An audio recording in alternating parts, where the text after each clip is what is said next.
আমরা প্রতিদিন একটা করে এলাকায় 1 ঘন্টা করে ইউনিয়নে গেলে কত সময় বেশি লাগবে।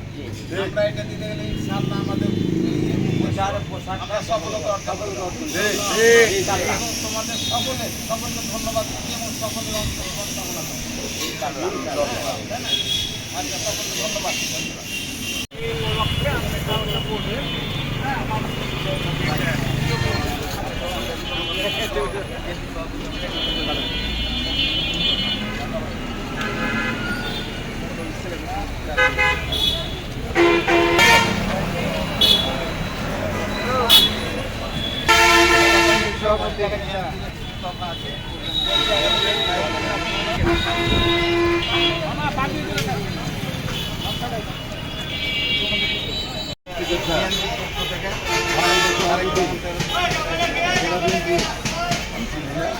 ভালো করে চিনে নাও, ভালো করে